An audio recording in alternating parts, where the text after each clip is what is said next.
الحمد لله رب العالمين والصلاة والسلام على سيدنا محمد وآله وصحبه أجمعين۔ کتاب ہے شرح مسند امام اعظم رحمۃ اللہ علیہ، عنوان ہے باب ما جاء في زیارت النبی صلی اللہ علیہ وسلم قبر امہ، نبی اکرم صلی اللہ علیہ وسلم کا اپنی والدہ کے قبر کی زیارت کرنا۔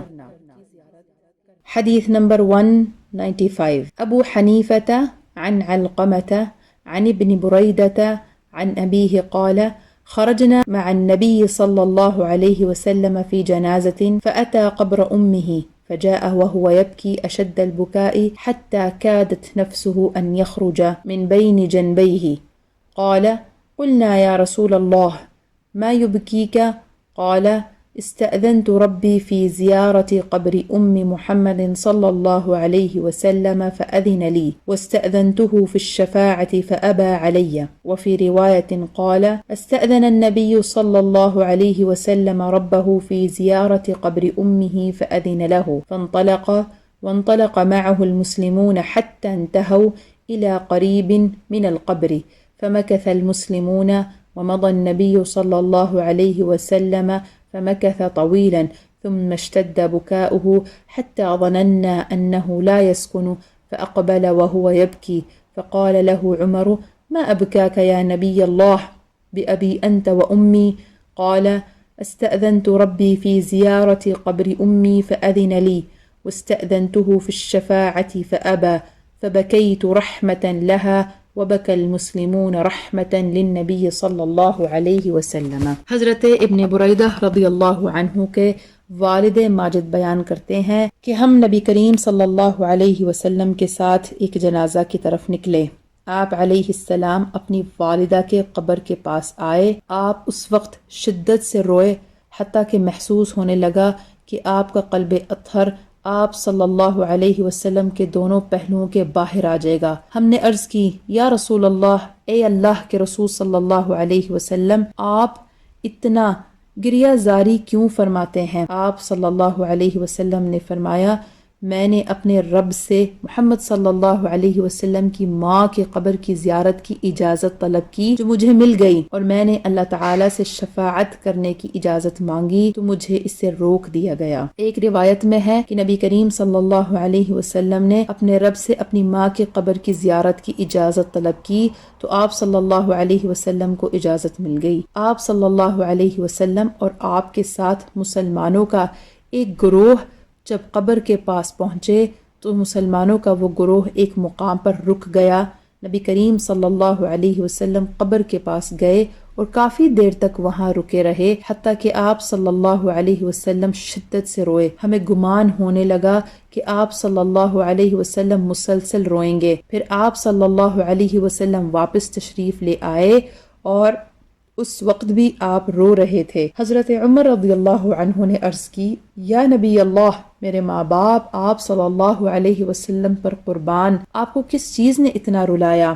آپ صلی اللہ علیہ وسلم نے فرمایا کہ میں نے اپنے رب سے اپنی ماں کی قبر کی اجازت مانگی جو مجھے مل گئی، پھر میں نے اپنے رب سے ان کی شفاعت کی اجازت مانگی تو مجھے روک دیا گیا، لہٰذا مجھے ان سے محبت کی وجہ سے رونا آیا۔ اس پر مسلمان صلی اللہ علیہ وسلم کی شفقت کے سبب روئے۔ حدیث کی شرح، یعنی نبی اکرم صلی اللہ علیہ وسلم ایک جنازے کے لیے نکلے تو اپنی والدہ کے قبر مبارک پر تشریف لائے اور اتنی شدت کے ساتھ روئے کہ ایسا معلوم ہوتا تھا کہ آپ صلی اللہ علیہ وسلم کی مبارک روح آپ کے جسم اطہر سے نکل جائے گی۔ مطلب یہ کہ آپ صلی اللہ علیہ وسلم بہت ہی غم و حزن کے ساتھ روئے۔ حضرت بریدہ رضی اللہ تعالی عنہ فرماتے ہیں: ہم نے عرض کیا: یا رسول اللہ صلی اللہ علیہ وسلم، جس چیز نے یا کس چیز نے آپ کو رلا دیا، یعنی کون سی چیز ہے آپ کے رونے کا جو سبب بنی؟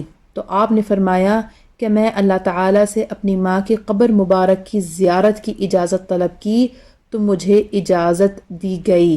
اس سے معلوم ہوا کہ قبروں پر جانا اللہ تعالیٰ کا حکم ہے۔ حاشیے میں ذکر ہے شرح الملا علی القاری رحمۃ اللہ تعالی علیہ علی مسند الامام الاعظم، صفحہ نمبر 334۔ یہ کتاب PATF اسلامک انفو کی جانب سے پیش کی جا رہی ہے۔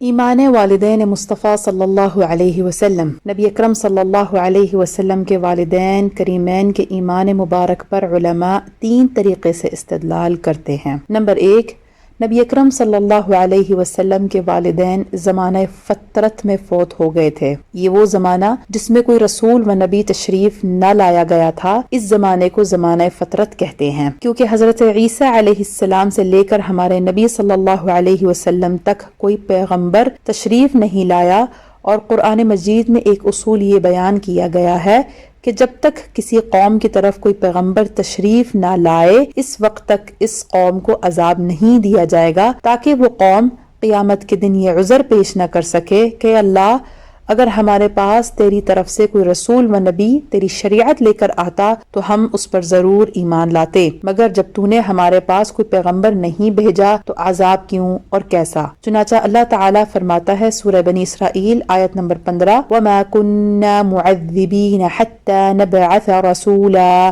اور ہم عذاب کرنے والے نہیں جب تک رسول نہ بھیج لیں۔ اس لیے نبی اکرم صلی اللہ علیہ وسلم کے والدین عذاب قبر اور عذاب آخرت سے محفوظ و مأمون ہیں۔ نمبر 2، نبی اکرم صلی اللہ علیہ وسلم کے والدین سے کفر و شرک کے سمیت کسی قسم کا کوئی گناہ ثابت نہیں، بلکہ وہ موحد اور پارسات ہے اور حضرت ابراہیم علیہ السلام کے دین پر پابند تھے، جیسا کہ خود نبی اکرم صلی اللہ علیہ وسلم اعلان نبوت سے پہلے اور حضرت ابوبکر رضی اللہ تعالی عنہ کے اسلام قبول کرنے سے پہلے دین حنیف پر قائم تھے۔ اسی طرح زید بن عمرو بن نفیل، ورقہ بن نوفل، عبید اللہ بن جحش، عثمان بن حویرث، رباب ابن براء، اسعد ابو قریب حمیری، قس بن ساعدہ ایادی اور قیس بن سرمہ بھی دین حنیف پر قائم تھے۔ نمبر 3، نبی اکرم صلی اللہ علیہ وسلم کے والدین کو یہ شرف بھی حاصل ہوا کہ اللہ تعالی نے ان کو زندہ فرمایا اور وہ نبی اکرم صلی اللہ علیہ وسلم کی نبوت اور رسالت پر ایمان لائے اور دین اسلام میں داخل ہو کر خیر امت محمدیہ میں شامل ہو گئے اور شرف صحابیت بھی حاصل کیا۔ امام ابن شاہین، علامہ ابو بکر خطیب بغدادی، علامہ سہیل، علامہ قرطبی، علامہ محب طبری اور علامہ ناصر الدین ابن المنیر وغیرہم کا یہی مسلک ہے۔ حاشیہ میں ذکر ہے الحاوی للفتاوی، جز نمبر 2، رسالہ مسالک الحنفاء، صفحہ نمبر 202 تا صفحہ نمبر 223، بحوالہ شرح مسند امام اعظم از علامہ واحد بخش غوثی علیہ الرحمہ۔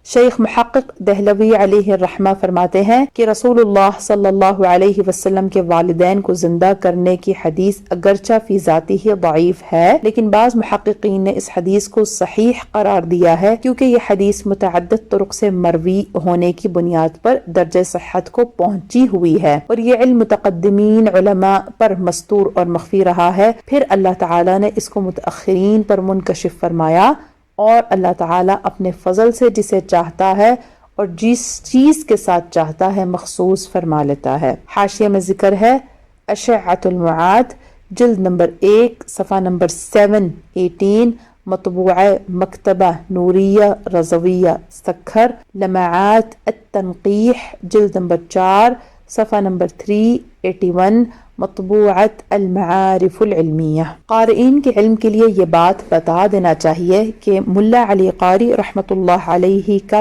پہلے عقیدہ یہ تھا کہ نبی اکرم صلی اللہ علیہ وسلم کے والدین نعوذ باللہ آگ میں ہیں۔ آپ کی سیرہ نگار لکھتے ہیں کان الامام علی القاری رأى فترة ان والدی الرسول فی النار، وكتب هذا في رسالة لكنه رجع عن ذلك في شرحه للشفاء للقاضي عياض الذي انتهى منه سنة 1011 هجريا أي قبل وفاته ب3 سنوات۔ امام اللہ علی قاری رحمۃ اللہ علیہ نبی اکرم صلی اللہ علیہ وسلم کے والدین کے متعلق یہ رائے رکھتے تھے کہ وہ نعوذ باللہ آگ میں ہیں، اور آپ نے اس بارے میں ایک رسالہ بھی تحریر فرمایا تھا، لیکن آپ نے اپنی اس نظریے سے شرح شفا للقاضی عیاض جو آپ کی وفات سے 3 سال پہلے یعنی سن 1011 ہجری کو مکمل ہوئی، اس کے اندر رجوع فرما لیا۔ فقد جاء فيه بعد كلام وابو طالب لم يصح اسلامه واما اسلام ابويه ففيه اقوال والاصح اسلامهما على ما اتفق عليه الاجلة من الامة كما بينه السيوطي في رسائله الثلاث المؤلفة۔ حاشیہ میں ذکر ہے، انظر شرح الشفاء القاری صفحہ نمبر 601۔ اس میں آپ نے حضرت ابو طالب کے بارے میں فرمایا ہے کہ ان کا اسلام ثابت نہیں، لیکن نبی اکرم صلی اللہ علیہ وسلم کے والدین کے ایمان کے بارے میں کئی اقوال ہیں، ان میں سے صحیح ترین قول یہ ہے کہ وہ ایمان لائے تھے، اور اس پر اجل ائمہ کا اتفاق ہے، جیسا کہ امام جلال الدین سیوطی علیہ الرحمہ نے اپنے 3 رسائل میں واضح کیا۔ پھر ایک جگہ فرماتے ہیں وقال وَأَمَّا مَا ذَكَرُوا مِنْ إِحْيَائِهِ عَلَيْهِ الصَّلَاةُ وَالسَّلَامُ أَبَوَيْهِ فَالْأَصَحَّ أَنَّهُ كَمَا قَالَ السَّيُوطِيُّ فِي رَسَائِلِهِ الثَّلَاثَةِ الْمُؤَلَّفَةِ۔ حاشیہ میں ذکر ہے، انظر النہج الاصلاحیہ للشیخ مصطفیٰ الحمامی۔ ترجمہ، اور جو علماء نے ذکر کیا ہے کہ نبی اکرم صلی اللہ علیہ وسلم نے اپنے والدین کو زندہ فرمایا، تو اصح بات یہ ہے کہ اسی عقیدے پر سقہ جمہور کا بنیاد ہے، جیسا کہ امام جلال الدین سیوطی علیہ الرحمہ نے اپنے 3 رسائل میں ذکر فرمایا ہے۔ آپ دیکھ رہے ہیں PATF Islamic info YouTube channel. مزید اسلامک ویڈیوز کے لیے ہمارا چینل سبسکرائب کریں۔